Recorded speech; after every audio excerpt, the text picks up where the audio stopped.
Dan takarannya sudah ditentukan dari zaman Nabi, 1 dinar itu 4,25 gram. Ini edisi Asmaul Husna. Jadi bayangkan orang beli produk ini bisa bertasbih sekaligus. Jadi kita, Mbak Vera, ini bagian dari syiar kita untuk mengenalkan kepada umat Islam bahwasanya mereka mengenal bahwasanya kita punya loh emas yang versi dinar gitu.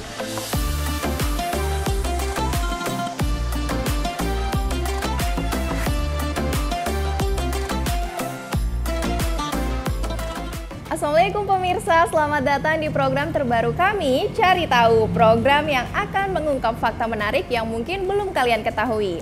Saya Veronica dan pada episode perdana ini akan membawa kalian mengenal lebih jauh mengenai dinar pada zaman Rasulullah Shallallahu Alaihi Wasallam. Seperti kita ketahui ya, dinar itu merupakan alat transaksi jual beli pada zaman Rasulullah. Nah, tapi sekarang itu udah banyak loh yang ikut investasi dinar. Apakah dinar merupakan investasi yang menjanjikan? Penasaran kan? Yuk langsung aja kita cari. Cari apa? Cari tahu.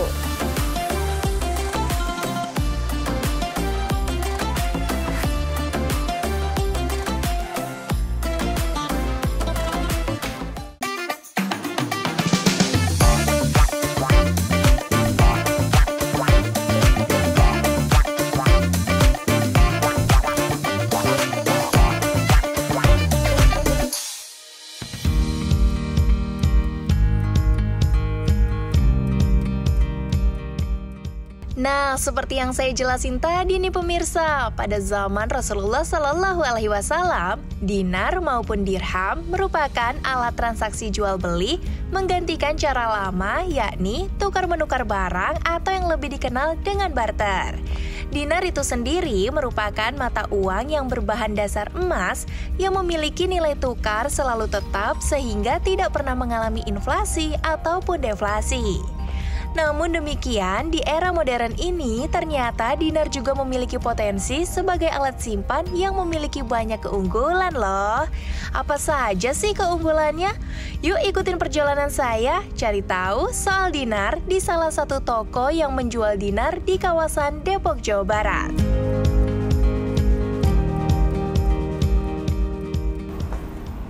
Nah pemirsa, saat ini saya sudah berada di toko yang menjual dinar, tepatnya ada di daerah Depok, yaitu toko Magnet Rezeki. Penasaran? Yuk langsung aja kita masuk.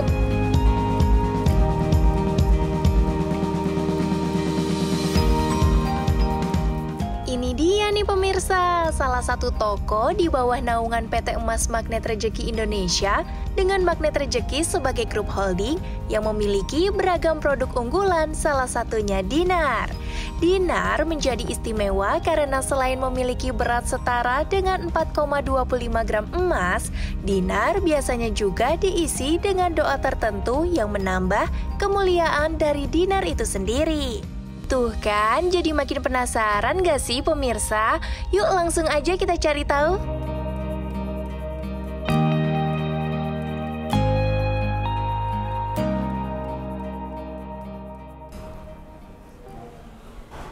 Assalamualaikum Pak. Waalaikumsalam. Baik pemirsa, saat ini saya sudah bersama Pak Rozi Uno selaku manajer marketing ya Pak di Magnet Rezeki.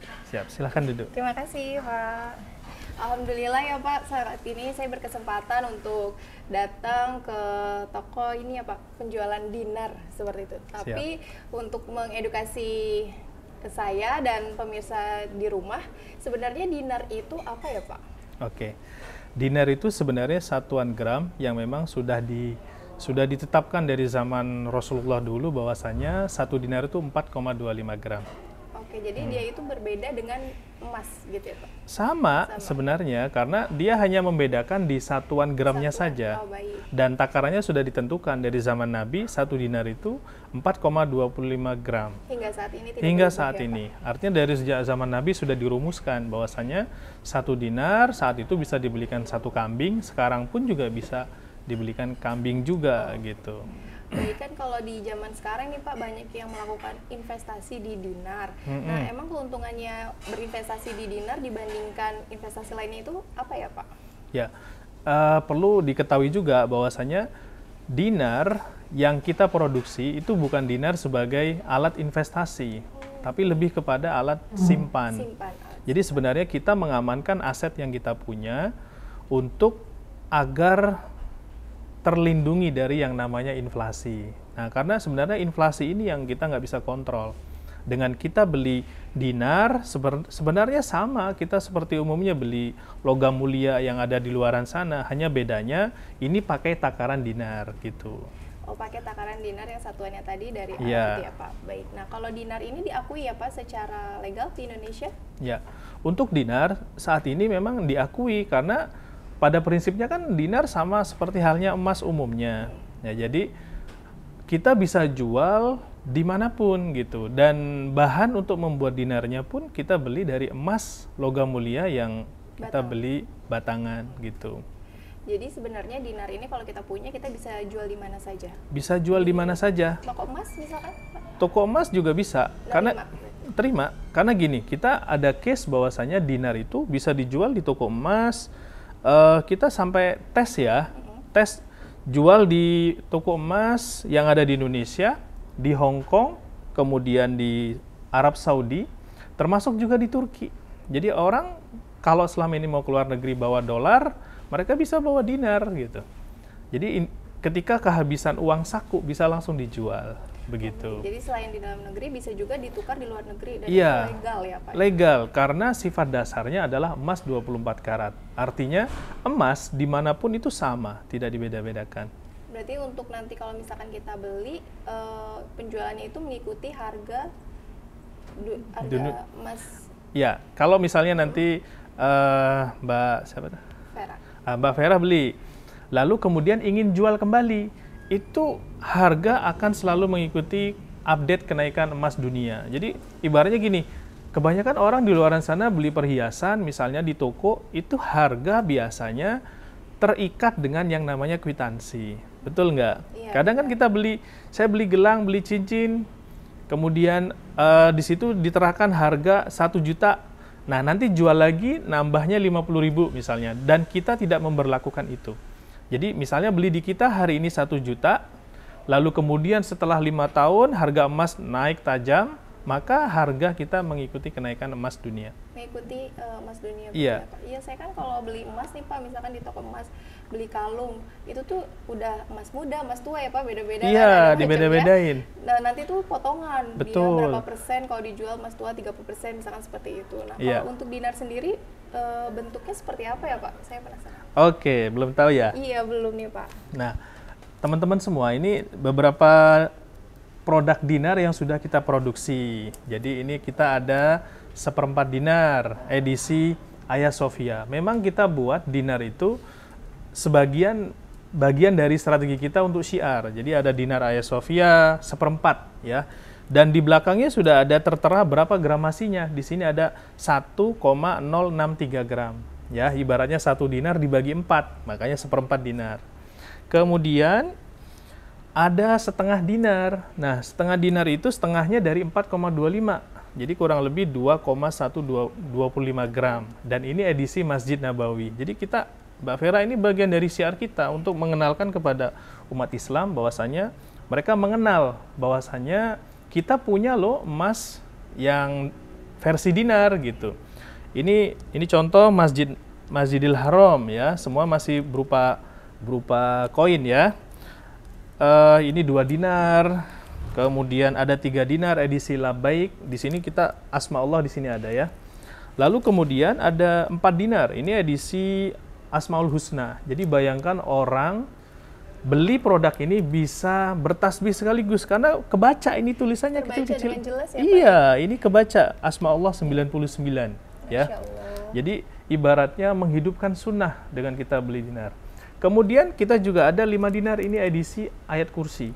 Ya, ayat kursi kita beli emas ini kita udah bisa baca ayat kursi. Allahu la ilaha illa huwal hayyul qayyum, jelas sekali kita bisa baca. Nah, kemudian untuk lebih mengenalkan kepada market, kita juga membuat dinar versi gold bar ya, berupa dinar versi kotak. Ya, karena selama ini orang mengira dinar pasti koin.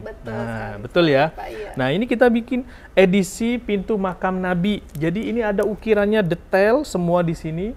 Kalau seandainya Bapak Ibu yang sudah pernah ke Madinah itu bisa melihat bagaimana pintu makam Nabi pecahan 7 dinar ini. Dan ini dia masterpiece produk kita, 10 dinar ya. 10 dinar setara 42,5 gram.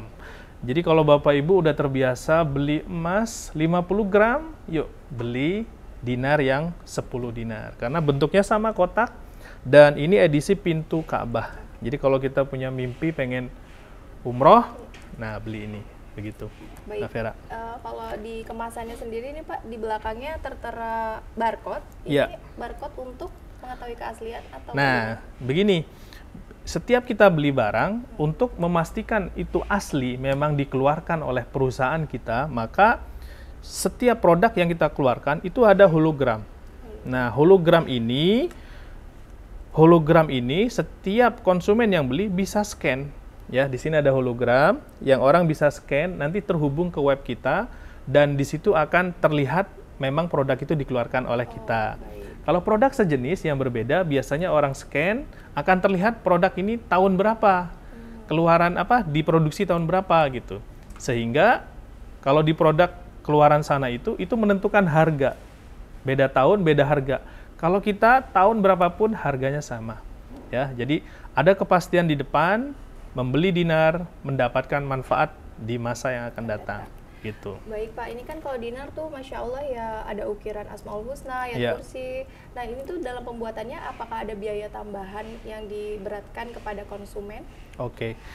Baik, dalam setiap produksi dinar, ya, ini bedanya logam mulia, raw material dengan yang sudah jadi dinar. Karena dinar itu sebenarnya sudah jadi kategori perhiasan, ya.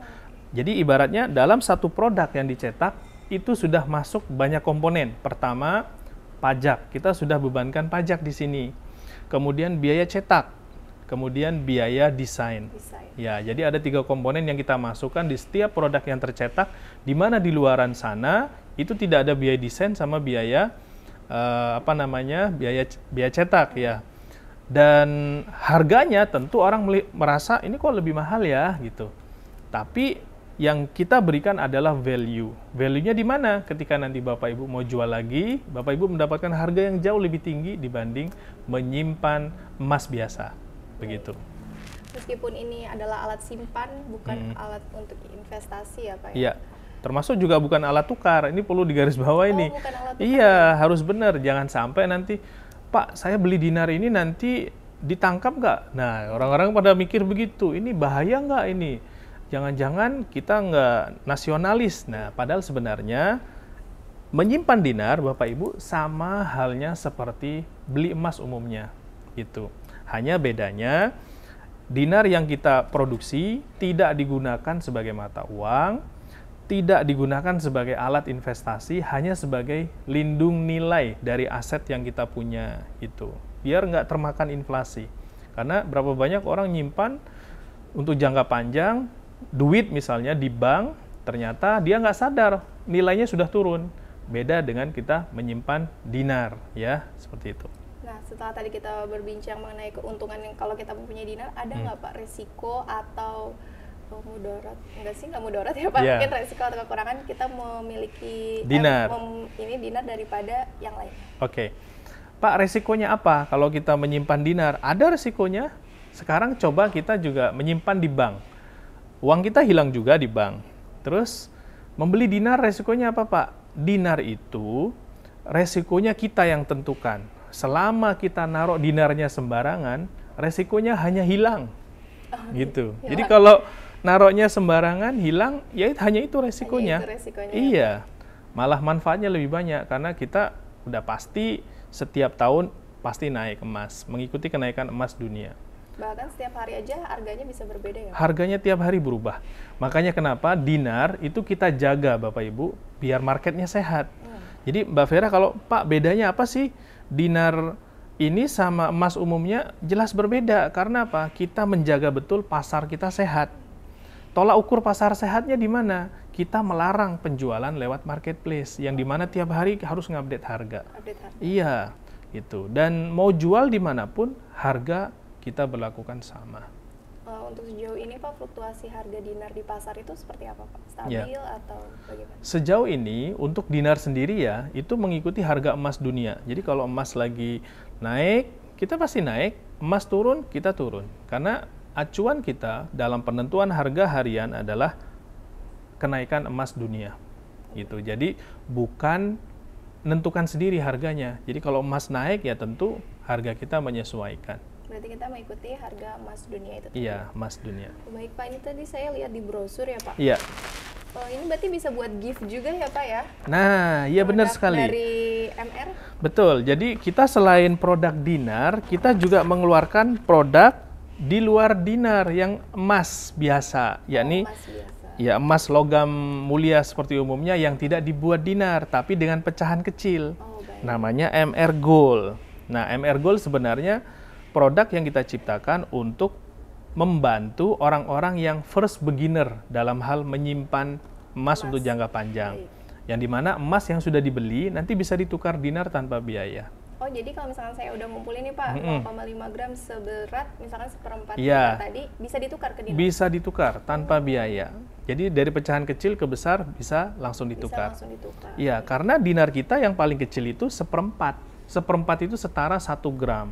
Jadi otomatis di bawah 1 gram nggak ada dinarnya. Makanya kita buat MR Gold, berbagai edisi. Di sini ada edisi Masjid Mulia. Ini biar kita lebih dekat juga dengan masjid-masjid yang terbaik yang ada di seluruh dunia. Karena ini ada masjid Turki, Blue Mosque, ada masjid di mana ini? Di Mesir, ya, di Oman dan lain sebagainya. Lalu ada juga edisi-edisi gift kayak orang lahiran, terus orang menikah, guru, edisi guru, dan edisi-edisi spesial lainnya. Bisa custom juga ya Bisa Pak? custom.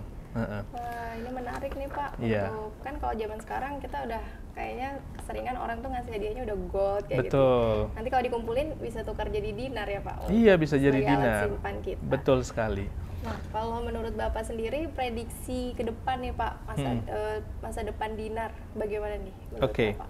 Prediksinya ke depan adalah saat ini kalau kita tahu dinar itu masih blue ocean. Blue ocean itu maksudnya gimana? Masyarakat kita, khususnya Indonesia ya, itu yang mengenal dinar baru 0, sekian persen. Ya, artinya padahal dengan tingkat populasi yang 90% muslim, dinar ini kita produksi lebih ingin menghidupkan sunnah. Ya, menghidupkan sunnah di mana Rasulullah sudah memberikan tuntunan bahwasanya emas takarannya dinar 4,25 gram. Apa alasannya mengeluarkan dinar ini? Karena setiap umat muslim yang memang menyimpan emas jangka masa setahun itu wajib mengeluarkan zakatnya. Dan zakatnya itu 2,5%. Nah, kalau pakai dinar itu per 20 dinar kita hanya perlu mengeluarkan setengah dinar. Nah, jadi per 20 dinar atau setara 85 gram itu zakat yang harus kita keluarkan setengah dinar. Berarti kalau di bawah 20 dinar kita tidak perlu mengeluarkan? Iya, tidak perlu. Dan itu kemudahan bagi kita untuk menghitung. Coba kita misalnya punya emas 300 gram, pasti kita ngitung dulu nih berapa ya gitu. Tapi dengan dinar kita langsung tahu. Per 20 dinar udah pasti setengah gram, setengah dinar. Setengah dinar harus membayar zakat. Baik Pak, setelah tadi kita membahas mengenai dinar ini tidak dijual di marketplace, di platform-platform marketplace ya. Lalu bagaimana kita cara beli dinar ini? Apa kita harus ke sini, ke toko MR atau bagaimana Pak? Cara belinya gimana? Nah, sejauh ini untuk bisa memiliki dinar ini Bapak Ibu, itu kita sekarang cukup buka website dinarkr.com ya. dinarkr.com. Di situ kita punya 515 distributor yang tersebar merata di seluruh Indonesia dan reseller 10.500. Banyak ya. Jadi kalau di total keseluruhan 11.000 mitra tersebar dari Sabang sampai Merauke. Dan ini yang bikin kita itu kuat, ibaratnya ada 11.000 toko emas di seluruh Indonesia yang memberikan kepastian Bapak Ibu ketika mau jual lagi itu mendapatkan harga sesuai tabel. Maksudnya gimana sesuai tabel? Spreadnya bagus. Spread selisih beli dan jualnya itu dapat harga yang tinggi gitu. Karena orang mayoritas nggak sadar di sini. Coba Bapak Ibu yang sudah simpan logam mulia umum misalnya, saya nggak sebut merek ya, itu berapa banyak orang yang sudah simpan bertahun-tahun, begitu mau merupiahkan, mereka kurang happy, karena dapatnya nggak banyak, padahal harga emas naik. Ya kan? Karena emas kita dihargai suka-suka oleh toko emas. Bahkan kita nggak beda-bedain kemasan, Bapak Ibu. Tahu nggak, kita waktu tahun 2020, waktu launching, itu kemasannya kuning, yang untuk 1 dinar ini. Ya, warnanya kuning. Hari ini berubah. Nah, orang yang menyimpan dinar dengan kemasan kuning, hari ini jual, maka kita tidak melihat kemasan, tapi melihat dinarnya berapa. 1 dinar ya harga tabel sekarang misalnya 6 juta, ya kita berikan harga 6 juta. Jadi semua sama. Kan itu yang diinginkan semua orang. Betul. Mendapatkan kepastian di depan. Bukan ketidakpastian ketika mau jual, aduh masih milih-milih lagi toko emas mana ya yang ngasih harga bagus, ya kan? Kalaupun mohon maaf misalnya jual ke pusatnya di sana, masih dipotong pajak. Bapak Ibu kalau mau jual di luar sana masih dipotong pajak loh. 1% kalau punya NPWP. Kalau nggak punya NPWP, 3%. Belum dipotong lagi tahun, ternyata emasnya tahun sekian, potong lagi. Di sini itu semua nggak ada. 1 dinar, tabel sekian, sama. Bapak Ibu dapatkan hak yang sama.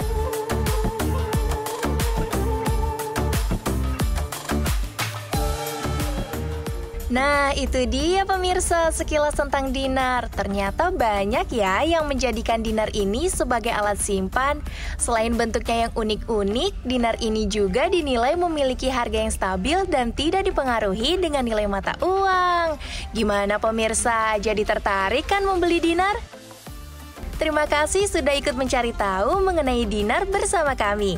Sampai jumpa di episode berikutnya. Tetap penasaran? Jangan lupa cari apa? Cari tahu. Wassalamualaikum warahmatullahi wabarakatuh.